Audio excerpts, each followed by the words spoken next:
Thank you. You can have your attention, please.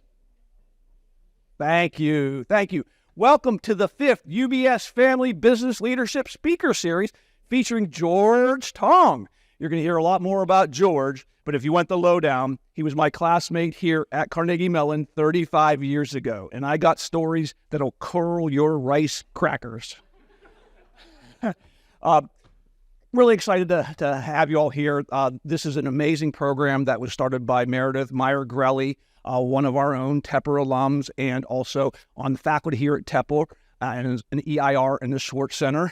We really look at entrepreneurship as this overarching capability, not just tech entrepreneurship, which we love here at Carnegie Mellon and we don't run away from, but family businesses is the backbone of American business, is a backbone of the world's business. Corporate Startup Lab is important, entrepreneurship through acquisition, and we're also now working with Leah Lizarrando on a social entrepreneurship impact part of the Schwartz Center as well. So hopefully one of those things speaks to you in your heart, and you will come to the Schwartz Center for events like this all the time. I would like to introduce Greg Merrill, who is from our sponsor, UBS Wealth Management. Greg is a wealth manager with the Chance Mantione Group in the UBS private wealth management area. Greg and his team have been building relationships for over 30 years to help the financial lives of families, and they've been doing this for 30 years. So without further ado, let me hand this over to Greg. Let's give him a big hand. Well, thank you, everyone. It's an honor to be here. I don't know why I was chosen to be here, but it's pretty impressive being in the room with all of you. So I have a few bullets that highlight some of George's accomplishments. And before that, one bullet that's missing is I've been fortunate enough to spend some time with George last night and today. And one thing on here with all of these is just amazing how humble he is and with those accomplishments, George. So it's been an honor to get to know you on that level. So forgive me for reading some, as these are I want to make sure I capture it correctly. So George is currently a president and CEO of Gemini Food Corporation, Tong Enterprises, and Gemini Food Taiwan, which is a nationwide grocery import, export, distribution business. George assumed his current position upon retirement of his father and founder of Tong Enterprises, Chiun Mau Tong, in 2009. He's a visionary leader in the Asian grocery import distributing industry with 30 years of innovative ideas and industry-leading management practices. George joined his family business, Tong Enterprises, in 1991, upon finishing his graduate studies, having received his bachelor's degree from the University of Notre Dame and earned his MSIA from here at Carnegie Mellon University. George helped his father grow the family business from a regional import distribution business to a national import distribution business with coverage throughout the entire United States, Canada, and export operations to South Pacific and Latin America. There's only 3 more, George. He introduced the vertical integration of import supply chain with the launch of Gemini Food and Gemini Food Taiwan, and nationwide point-to-point distribution networks to the industry by being the first one to execute this vision.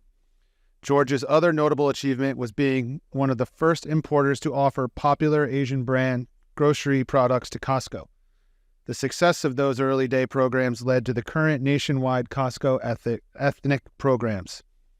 And then finally, George has been active in scouting for many years, including a successful tenure as Scoutmaster for a local troop. He also served on the boards of various nonprofit organizations in the Bay Area. So that's it, George, on the bullets for you. So I know you're squirming there with that. So, and then finally introduce Meredith, which David mentioned, faculty member, entrepreneur in residence, leader in this family business initiative here at Carnegie Mellon, who will be interviewing George. And Meredith is a serial entrepreneur herself with a particular affinity for family-led enterprises. So I'll hand it over to Meredith.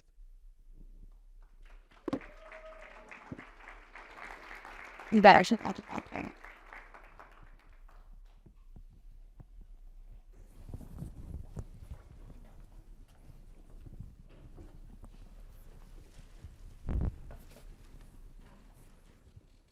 Thank you all for coming. Yeah. Thank you, George, for coming. You're welcome. And George actually has some special guests in the audience. I do. So I would like to recognize 2 people. First is Mike Lee, who is the director of finance here. Mike is actually my relative. So, and then second one is Ben Chu. Ben, are you here somewhere? There he is. Ben is one of my Boy Scouts from the troop in Fremont. So this is such a small world, and he is an Eagle Scout. So once an Eagle Scout, always an Eagle Scout. Excellent. Well, thank you again, George, for coming to Pittsburgh in February. We're so thrilled. It's cold here. Okay, so when you came to Tepper, Yes. the old Tepper, MSIA Tepper, you did not want to go to your family's firm. You planned to go into consulting or banking. You even tried out medical school after Tepper. You, like many children of family businesses, didn't see maybe your family business as a desirable path. Can you talk about what changed your perspective? Sure. So let me just give a short synopsis of our family business and, how it all came to be. So my dad was a single father raising 3 kids in California in the late 70s and early 80s. And, it was a chance encounter with somebody who was producing a Chinese product in Iowa, of all places. And so that led to the founding of the Tong Enterprises, which was a regional distribution business. Now, like most first-generation immigrant businesses, it's mom and pop. You don't think too much of it, and most people think, you work in a mom and pop business, and then you want your kids to go and become a professional. So that was pretty much ingrained in, my family, and then also in the community that we were in at the time. So, going through colleges and then working afterwards, and then, just helping out in the family business is always considered as like, this is just dad's, this is mom and pop. I'm educated in the United States. I'm a Notre Dame grad. And then I'm going to be a GSIA grad. I'm going to do something better. I'm going to be a professional. And then my sister, who was a physician, kind of talked me into trying out med school. But then what happened was that, I always said that men makes plan, and God laughs at it. So what happened is I finished my GSIA one meeting early. So my dad said, why don't you come on and help out a little bit before you start med school? So I did. I came back and actually tried to implement what I learned here, and I had a lot of fun. But, my heart was like, this is mom and pop, it's not good. I'm a professional, So I went to med school, and then I realized this was not what I was cut out for. So then I started thinking, okay, what am I really cut out for? And then that's when I started to realize, dad's business, even though it's mom and pop, I think I could see where it could be, something bigger than mom and pop. And it wasn't, it was really, it was a very hard decision, but you really need to, stretch yourself to think, is that possible? And I thought it was possible. It may not get there in 5 years. It may not get there in 10 years. But I knew that, with enough hard work and applied modern management science that I learned at GSIA, that it's possible. So that's what led me into this decision to go back and try it. And, but I was not stupid. I took a leave of absence from med school, just in case. But, what happened was 6 months after I started, I landed contract with the local mainstream supermarket chain, Lucky's, for those of you that are from Northern California and back in those days. And so that was it. I was able to convince myself that, this is the right way to go. Now, granted, at the time, my Mandarin was not that good. And this is a predominantly Mandarin-speaking industry, and you got to be able to converse with people overseas in Mandarin.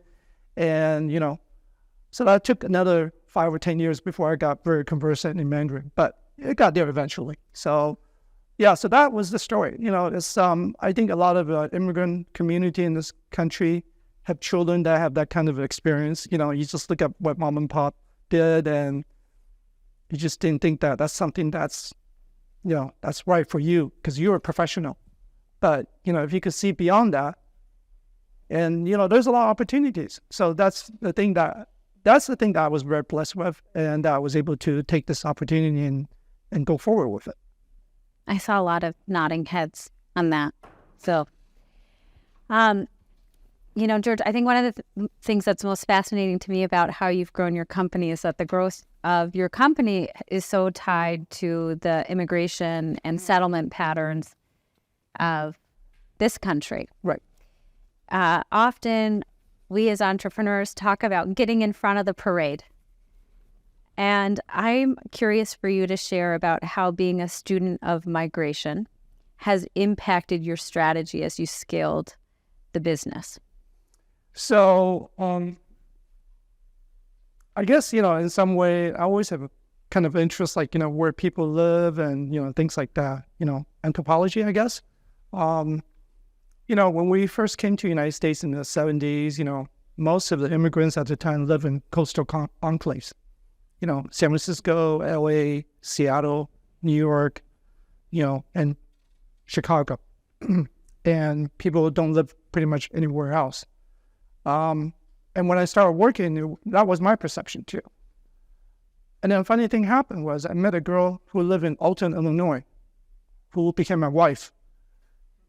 She grew up outside of St. Louis. And that's when I realized just about every town in this country had a Chinese restaurant run by a single Chinese family. And I thought, I wonder, if this will point to something, different coming down the line. But it still took a few years to get there. I kind of figure, and you also can go back and look at the history of immigration from the big Italian Mediterranean migration in the 1900s, when, the migration in the 1800s, from the Western European or Eastern Europeans. And you can see how they all started in enclaves and then they moved all, country. Now, what we saw in the early 90s and when we started going national was that a lot of the stores across the country, they were a mixture of retail and food distribution. Because like I said, every city got to have a Chinese restaurant. And where are they going to buy their material from? They have to buy it from somewhere.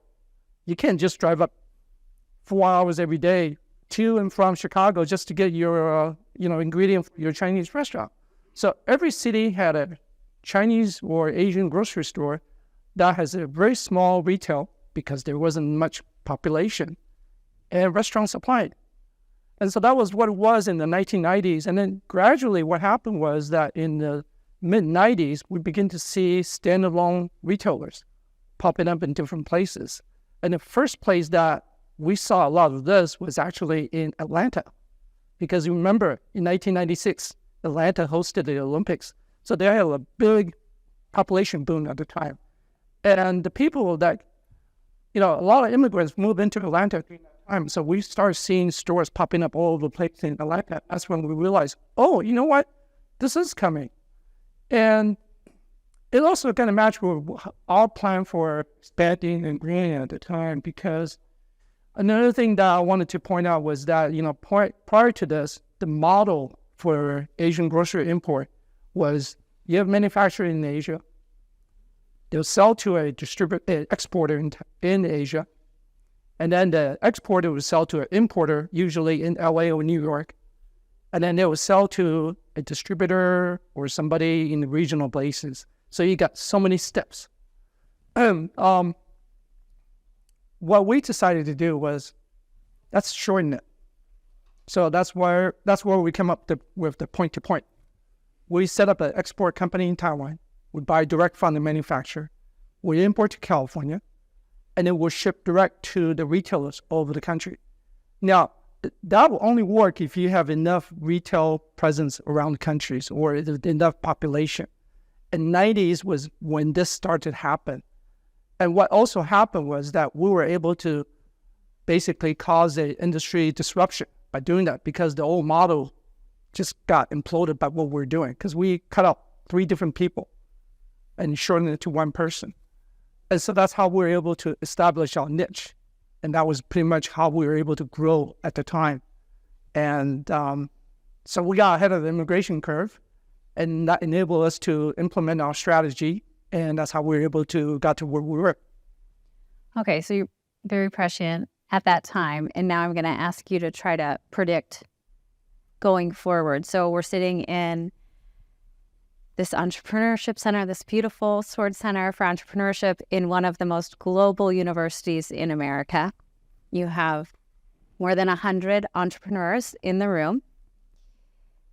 How do you imagine population patterns moving forward might impact their businesses? How should they be thinking?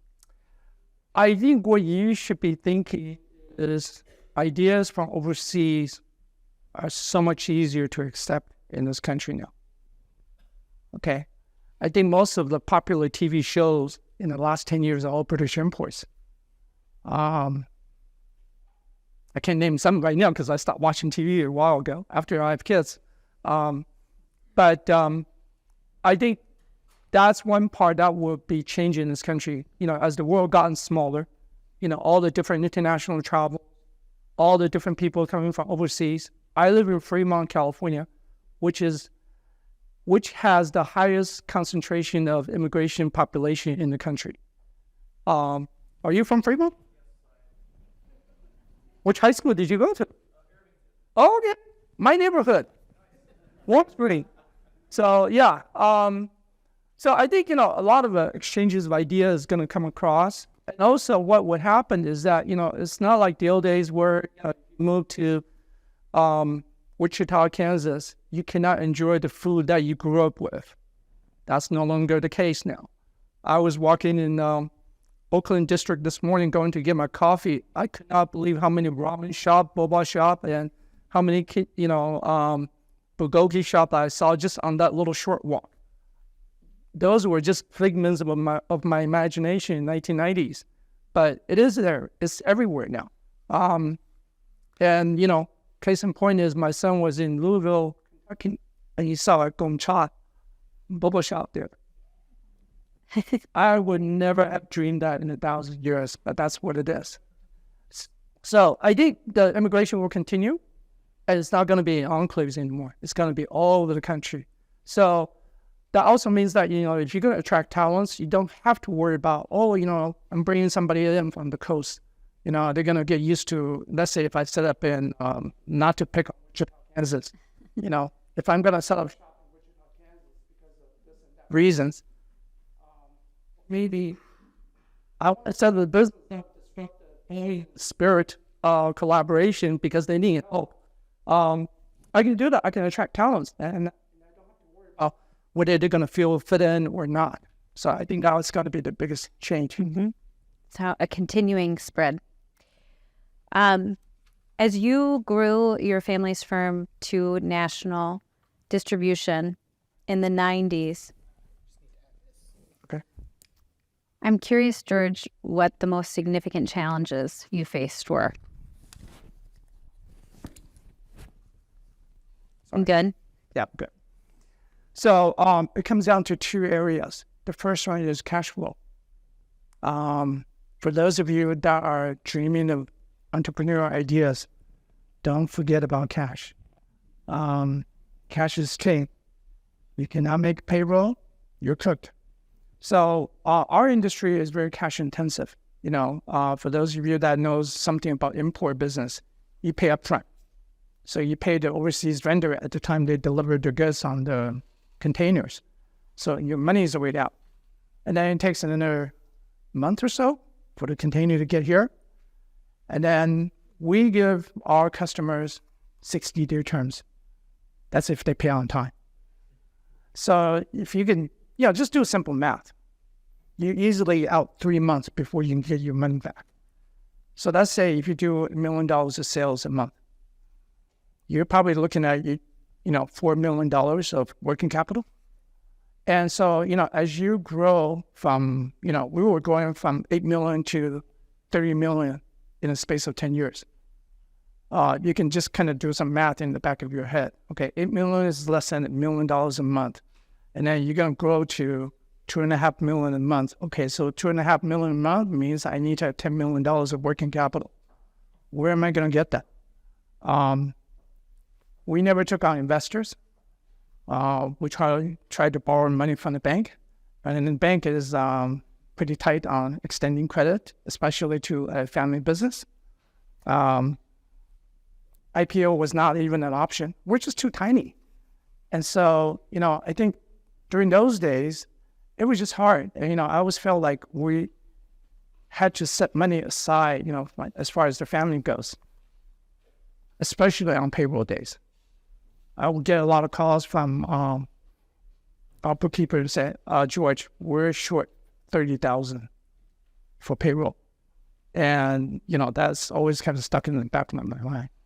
And so that was something that, I was cognizant of. And we didn't get past that until about, I would say, mid-2000s. And then, so that's the first part. And then the second part is the workforce. Now, in our industry, there is a very prevalent culture of distrust of non-family members. Okay? Most industries are all family businesses. By family businesses means that you only trust members of your family. So when you recruit from outside, they're not family member, they're outsider. You don't give them information. You don't even share like how we're doing. You don't know, your workforce, I just tell what to do, not why, or you don't really empower them. And my dad was like that. My dad was product of that culture. So for us to grow, we really need to break that mold. And that was hard. My dad and I got into a lot of conflict over that. He kept on reminding me, don't tell the staff how much you make. Why? They're going to ask for more. Yeah, but if we're doing well, shouldn't we share with them? No. No, can't do that. Those are secret information. We don't divulge to outsiders. So, that kind of, mentality was very prevalent in our industry. And so when you recruit people from outside, they want to know, how can I do my job? Or you just get people who don't care because they're so ingrained in that mentality. So they're just going through the motion. So you can't really even empower them to do their job. So we have to break through that. And that was hard because, you're fighting with an older generation, and then you're recruiting the right type of employee who understands that they just want to do their job. And you have to pick and choose. So that was hard to build a team like that. And that took a long time to build. Mm-hmm. Yeah. If we could switch gears, I want to talk about how you understand the potential of a product. Yeah. I posted on LinkedIn ahead of your talk this image that showed a number of different packaging options for a product that you were bringing to Costco. Right. Encourage you to check that out. You have to give a lot of consideration, it seems, around the market opportunity and how that market opportunity might relate to perceived authenticity versus an ability for a product to cross over. Right. And appeal to a broader audience. Right. What have you learned? Well, what I learned is an art. There's no formula. It's not exact science. And there's full of exceptions. And it's a lot of case by case. And, it's a lot of trial and error. So just kind of talk about this a little bit. In grocery industry, there are two trends. There's the manufacturer brand, like Heinz here in Pittsburgh. And then there's the private label, which is owned by either the importer, distributor, or the retailers. And, retailers are always asked, I always ask the retailer this question. Do you guys value manufacturer brand or do you not care? And I get a lot of answers all over the board. And the number one answer was always, what's the price? That's the thing to care about. But, eventually it got to the point that, I think manufacturer brand does represent something because especially for the Asian immigrant community in this country, the brands that they knew from back in the old country or the brands that they grew up because their grandma gave it to them. So they knew that brand. So there is some value in that. I think so we tend to gravitate toward that model. We as a distributor, we believe that manufacturer brands stand for something. Okay, there's some value behind the brand. So Heinz ketchup meant something versus Giant Eagle brand ketchup. Okay. I'm not disparaging Giant Eagle. I'm just saying Heinz ketchup should mean something. And that's what we believed in. So for our company, what we do is we carry manufacturer brand. We represent manufacturer brand. And then it got interesting when we got to Costco. Because when we got to Costco, first thing was, this is it's a big operation with targeted consumer, not just the Asian community, it's all over. How do we get out to them? And, when I go to Asia, talking to manufacturers over there and say, we're going to try to launch into Costco, everybody said, okay, my manufacturer brand is Chofu, but I cannot use that name. I have to use something like Joyful, And I'm like, that's not you. So that's what everybody tend to think over there. You have to make it westernized. And so you change packaging, you change from whatever it was that has been working for them for the last 30, 40 years, change into something else. So we were kind of under that impression too. So we actually did that. I don't know if we can show the picture, but... We can send it out. Okay. So we actually came up with Design One, So this brand, so we decided to launch this rice cracker, which was one of our top selling product in the United States. We're telling the Costco buyers, this is the number one selling rice cracker. They say, great, let's try it. So we gave them a westernized design, and it flopped. It really flopped. And nobody knew what it was. All the people that grew up with us said, what the heck is this abomination? So then we got back to the drawing board, and then we decided, okay, let's try to do a fusion of the original design and the main, the more updated design. It got a little bit better, but we're still getting emails from people who say, are you sure this is the real thing, or is this a counterfeit? So finally, at the end, I just got fed up. I just said, okay, take the Asian design and blow it up, make it like Mr. Stay Puft Marshmallow Man, just blow it up. And the final version outsold the original version by a factor of 10 to 1. People realized what it was. We stopped getting emails from people saying, is this a counterfeit? Or, the email we get nowadays are like, we love this, where can we get this? And we also made the product better. We made an organic version instead of the regular retail version, which is not organic. So is your recommendation then to lean into authenticity? I believe so. Yeah. My humble opinion is be true to who you are. If you believe in manufacturer brand, then just leave it at that and just work off of that. The best example I always think of is how many of you have tried that crazy spicy hot chicken noodle ramen that's out there? The thing that burns you, right? Do you try it as a dare? Pretty much, right? They didn't change anything. They stayed true to themselves. And you know what? Consumer figured it out. And I think that's the way to do it. So, stay true to yourself and, the demand will come. Okay, so I know we have some entrepreneurs in the room that are on the hunt for a problem they can solve, for an opportunity, a challenge that could put their brains to. What's going on in your space? What could they solve for you? Get rid of the gatekeeper.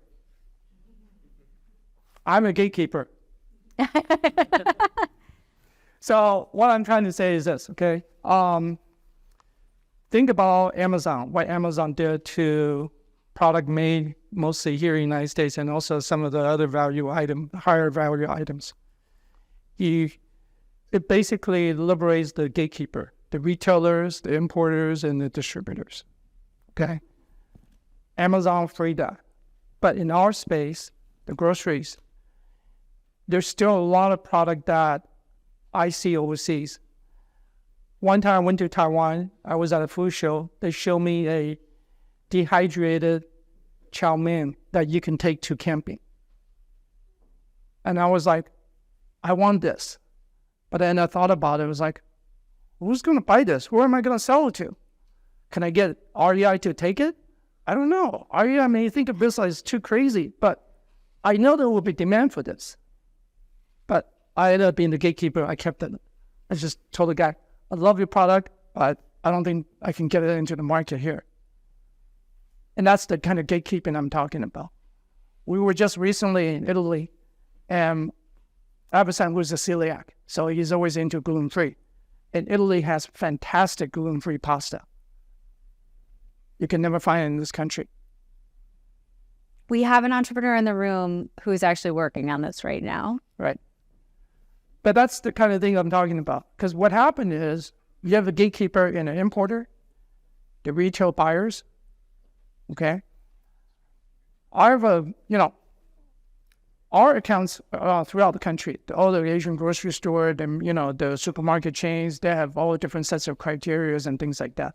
Some people operate on the 99 cents only model. They only buy real cheap item.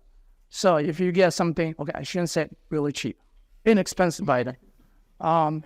You get a higher value item in there, they're not interested because it crosses over their threshold. And then you got other retailers that just don't understand. I try to get, early on, there's a lot of Cambodian stores in the Midwest. I don't know if you guys know that, but, for those of you growing up in the Midwest, in 2000, most of the Asian grocery stores are Cambodians. And you try to introduce a authentic Chinese item, they don't understand, so they won't buy it. Okay? So how do you get past that? And that's the part that I was hoping that maybe somehow, some way, somebody could figure out a way to get grocery from all over the world into this country so that we can try all the best food from around the world. Because as much as we are a global economy, food industry is still very much a silo. There's still so many things that you can only eat over there, not here. And so that would be something I would love to invest in. And hopefully I'll be part of that revolution. Did you hear that? Something you would love to invest in. George, we get to the best part of the event now. Your time to ask questions to the amazing Mr. George Tong. Aditya, as a fellow Fremonter, would you mind grabbing the microphone up here and delivering it to our colleagues in the room? I bet you wish you wore something other than jeans today.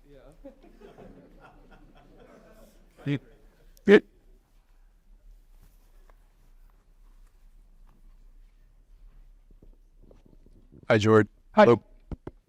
It actually won't increase your volume, but it's for the recording. Okay. Hi, Otto Sunday. I'm a full-time student at Tepper's MBA.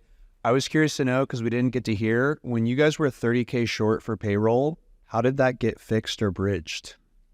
Like, how did you guys solve that recurring problem? He wrote the check. I wrote the check and Like directly out of your own pocket? out of my own pocket.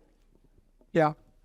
We, the ownership of the company drew very minimal salary in those days. And we rely on outside incomes. And so that's what we did to get by. Not everybody wants to do that because I think the popular thing nowadays is to take investment money from VCs and things like that. But, my dad is kind of old-fashioned when it comes to that. And, so that's what we did. Hi, George. My name is Eder. I'm also from California. I'm from Los Angeles. Me and a couple of teammates are taking Meredith's class, and we're working on a food startup idea. And I wanted to ask you specifically, how do you go about framing and nudging that aspect of being authentic in your product and ensuring that that is accepted in the consumer base that you're trying to target? So let me repeat what I heard just to make sure I understand your question. So you're saying, how do you create an authentic product and the packaging that would be crossing over, or? Do you ensure that whatever you're creating is authentic and that, it's accepted in the sense that it's a product that will be consumed? So I think one thing I learned about, that particular space is you have to tell a story. Okay? Every product is a story. Food and anthropology, they're all so intertwined. So you have to tell a story. Even if it's something like, corny, like Justin's cookies, I created a cookie for my son, Justin. Something like that. But people want to know, what makes your product so authentic? Okay, what is this recipe? Where did it come from? Who created it? What should that invoke in you when you see that, for people seeing it? So if it's like a grandma's secret recipe, by all means, just kind of tell the story, because that's what people want to read. People want to experience something when they try something, especially something that's non-traditional. So just make sure you tell the story, and also make sure you get pictures. Hi, my name is Hutan Bazorgadad. I'm actually from the Bay Area as well. My family has a successful family business, and I'm considering taking it over, kind of a similar path that you had. I was kind of curious, with a successful business, how do you plan on transitioning it to your next generation so that they can continue to scale it farther than what you did and make sure that it goes well? Okay, so there's a saying, first generation builds it, second generation makes it bigger, and the third generation will blow it. So I'm kind of a hybrid second generation, and I have 2 boys, and I told them, are you guys going to blow it? No, but seriously, I do have both my sons already indicate that they will come back and work. My oldest is working in a company right now, but he is kind of at the stage where he's still trying to figure out what he wants for his career. And then my younger one has already said that he will, and he's working at a robotic startup right now, because what I learned was that you cannot learn accountability by working in a family business. So I think the first thing you have to learn is you have to learn accountability. And working in a family business is, I can guarantee you, 120% will not happen. You can only learn accountability if you fail to deliver what you were assigned to do, and you get the consequence. We're experiential learner. And when that happens, you'll learn really fast. Or if you are an accountable person to begin with, great. But you need to learn that. That to me was the first and most important thing. Because I've seen a lot of businesses where the next generation, they just, finish school and they join the company right away, and they just have very poor work ethic and lack of accountability. So I would say that's the most important thing. Does that answer your question, or? Well, we have a question on this slide. I was just curious, as you've been evaluating some of the different products to bring over, are there any that you've been kind of excited by, but you're not sure how well they'll perform in this market? And what have been some of those hesitancies that you've had to sort of work through as you're determining what you think will work or won't work? Okay. So, product that we've seen overseas that we get excited about, it's a lot of, nowadays we're now looking into more of a niche, or, more of, up and coming brands in Asia. The last 10 years, we've been focusing a lot on the up and coming brands in China, and we want to bring them over. Our hesitancy has always been, how does this translate over here? And it's never an exact science, but we kind of narrow down to what are the don'ts. So if the brand was driven by something other than the native demand, that is, we ran into a manufacturer that got big over there because they're close to the political machine over there, so they were getting free money almost, so that they can build a lot of factory and just basically flood the market. That's not going to translate. Or if they got a celebrity influencer, which may not be recognized here, that may not translate. So then you really need to come down to, you need to think about, is there something unique about this product? How does it taste? At the end of it, it's got to taste good. I mean, there's no ifs or buts about it. If it doesn't taste good, it doesn't matter how good the packaging or, whether you get, Shohei Ohtani to endorse it. It's not going to matter. So that's usually the kind of hesitancy we have is more about that aspect, and does it taste good or not? You get a room of 20 people and you give them a product, you may get 20 different answers. And a lot of it is going to be, it's very subjective when you get to that point. So those are the kind of hesitancy. Hey, George. My name is James Chen. I'm a first-year MBA here, and thank you so much for having us. So my family also have a food business in China, and I used to help my mom, like, when I'm on vacation in China, to, like, think on new product ideas. I do, brand management stuff, but there's always going to be, like, conflicts in the way we do things, judging by the environment we came from. So just want to ask about, like, how did you deal with, handling differences, even conflict with your father? While it's also maintaining a good father and son relationship. You're touching the third rail there. Not very well. Yeah, that's a very tough one. It just depends on your parents' value. Yeah, so that's getting very personal now, because I went through that. So my father is from that generation that has no difference between agreement and acceptance. You guys know there is a difference between the two, right? You don't have to agree, but you can accept. There are different ways to get there. But I think what you need to do, the way I finally won my dad over was I got into Costco, which was something that he never could do. And he basically capitulated at that point, even though I've been doing a lot of other stuff. So yeah, I would say that the best way to manage that is I would just say, try to separate the personalization and the business aspect so that you don't break the relationship. Because at the end of the day, you're still your mother's son. And your mother is your mother. And that's the most important thing.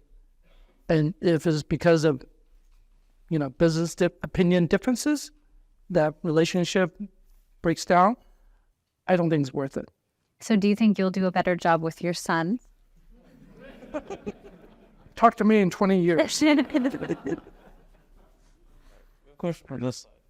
Hi, George. Hi. You're talking about breaking down well, not breaking them down, but avoiding the gatekeepers in this industry. So Yeah. I was wondering, you have a more traditional distribution network right now, but have you thought about doing an e-commerce model, for example, to start sending more of these unique items out to people direct to the consumer rather than through a shop? But also from an R&D standpoint, have you thought about something like, say, a vending machine on campuses to test new products to see what the demand would be like for those goods that you say you think there's some demand, but you want to test it out, so maybe you put it on, I don't know, a campus in Irvine or something like that to see if the students would buy it, and then you'd be able to verify whether there is that demand. Can I take that idea and run with it? Can I help you with it? So we have been talking about doing all e-commerce. I don't know, how many of you guys have heard of Yummy Pie? Okay, there's a little bit more handful. So those are the big e-commerce Asian grocery sites right now, and we supply them. And, we've been wanting to do our own e-commerce for many, many years because we know that these dedicated Asian grocery e-commerce sites, they're still gatekeepers. There's still many products that they would not carry. I'll just tell this one funny story. We got an email from a woman living in South Dakota asking for a particular Taiwanese niche product. She's from Taiwan, and somehow, I have no idea how, and she didn't tell us, and I don't want to know. She ended up marrying an Air Force officer who's based in a missile base in South Dakota. The closest Asian store is like 700 miles away. How do I get the product to her? And I apologize. I said, we don't do consumer. We're not B2, we're not, D2C. I think that's the new word now. It's not B2C, it's D2C.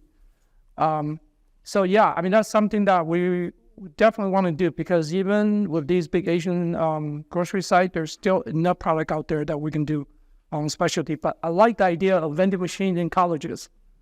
You guys are good guinea pigs. Hi, George. Josh, second year MBA. My question isn't so much about products as it is about the logistics. As you change to the point-to-point, how much of a regulatory hurdle was that? And if it was, how did you go about changing those regulations to make point-to-point work as opposed to the traditional model? So the point-to-point model, what it means is that you got to be able to find a 3PL in different areas. So regulatory, we didn't have to encounter anything yet. If we ship alcohol, that's a very heavily regulated product. So that's a whole different thing. We don't ship that. I think the challenge for us was always been in dry grocery is easy to ship point to point. The harder one is refrigerated or frozen goods. That's the hard one because there isn't enough critical mass to do point to point. And also to do point to point through 3PL, that's a whole different story. As far as I know, there is no reliable 3PL. Okay, I'm sorry, 3PL, third-party logistic. I'm sorry for using acronyms. Third-party logistic providers. As far as I understand, there is no reliable refrigerated temperature control third-party logistics. So that's our next big challenge. Yes, thank you, George. I'm curious regarding the e-commerce gatekeepers. We see that the rice, cracker, and ramen noodles in TikTok. So how do you see that TikTok as a challenge or opportunity for your kind of business strategies that you're going to take in future 5 years? Okay, so that's a very interesting question because TikTok is pretty controversial nowadays for boomers like me.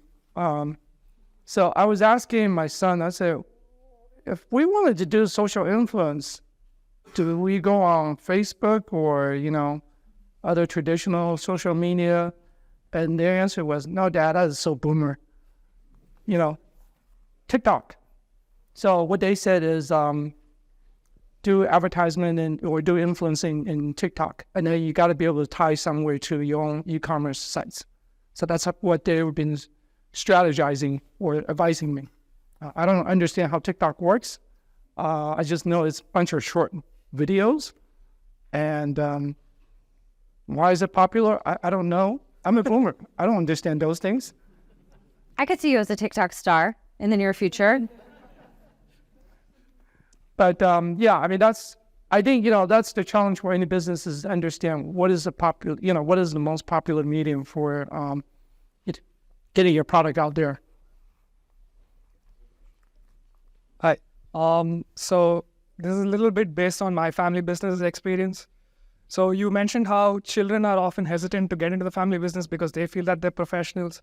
Have you ever faced any difficulties in hiring and retaining professionals who also might view your business as a rather small entity in the space? And how did you probably tackle that? Yeah, so that's a very good question. So that goes back to when we were scaling up in the late 90s and early 2000s. So basically what you need to do is you have to treat them like a professional, meaning that you have to empower them, okay? Treat them with respect and be transparent. I was talking earlier about, financial pictures. You don't let your staff know. But, how can you let your accountants do your work or do their work if they're not allowed to see, the whole picture? So I think the biggest thing is that you have to treat them and then you have to create a culture where that's really valued. So something that we did was, or something I learned from one of my mentors is really look after the people who are productive for you. And then those people who are merely just punching the clock, you don't have to go extra. And so then you can separate the chaff from, the wheat. I guess that's that's how you describe it. And so I would say, you have to start from somewhere because it's going to be hard. But eventually you get to a place where the norm is going to be professionalism. And then the people who are not professionalism, if we don't have the professionalism in them, they're going to stand out and you're not going to be able to stay in there. And you had a key hire early on that sort of marked this transition, right? That allowed you to scale. Yeah, so going back to the cash crunch days, okay, we were borrowing heavily from the bank, and we had a enrolled agent, not a CPA, to do our financial because we're mom and pop. And so the bank wasn't happy. And then the bank actually called me one day and said, you guys need a controller. Excuse me, a controller? Do you have any idea how much that's going to cost? So we were getting audited by a third-party independent CPA at the time because the bank line always requires it. So I called up my auditing partner and just say, George, we need to get a controller. Do you have anybody that you can recommend, one of your junior staff accountant who wants to get out of public accounting and things like that? And he said, no, but I have somebody better. I said, who's that?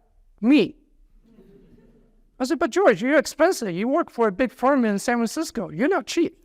Oh, yes, I can, because I could be a part-time CFO for you, because I want to get out of public accounting and I want to write a mystery book. So I'll be your part-time. So I got somebody fell into my lap. So he did that for the first couple of years, and then one day he just confronted me. He's from New Jersey, by the way. Apologies to the people from New Jersey, okay? He just said, hey, George, I can't do my job because you guys are withholding too many informations. You have to be transparent. Let me do my job, because when you hire me, you want me to bring structure to your company. You want me to, bring this company up and do staff development and things like that. But if I don't have all the information, and if you're not transparent with me, how can I do my job? And that's when the light bulb went off. I was like, you're right. I'm not empowering you. Okay, back then we don't use the word empowering. We use something else. But that was what really started. The professionalism started with him because he wanted to do his job. He was taking pride in his work.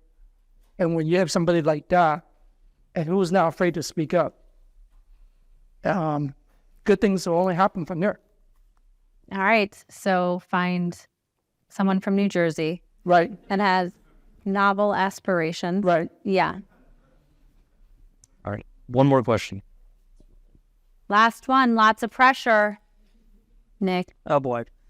Hi, George. Thank you for your time today. I'm Nick Fisfus, a first-year MBA.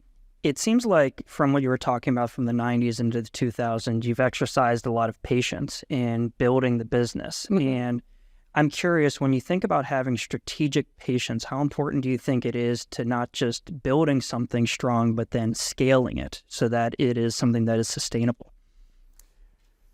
So, yeah, it is patience, because you're talking about changing people's behavior. You're also changing the corporate culture. If you're impatient, you can drive away your workforce. And so what I learned is that, every year we just do the incremental change. And every year we get a little bit further along that road, slowly and slowly. And so let me just make sure I understand the question. So how do you not lose focus on your strategy? Yeah, so you just have to remind yourself, this is more of a self-check-in. You have to check in with yourself and say, am I further along now than versus a year ago? And you really need to, for those of you with entrepreneurial aspiration, I would just say this. It's not just good enough that you have a smart idea or outstanding product. The most important thing is you guys got to learn how to manage people and how to develop people. So I always think of myself like I don't know anything about human psychology. I'm an engineer by training. I'm very comfortable with numbers.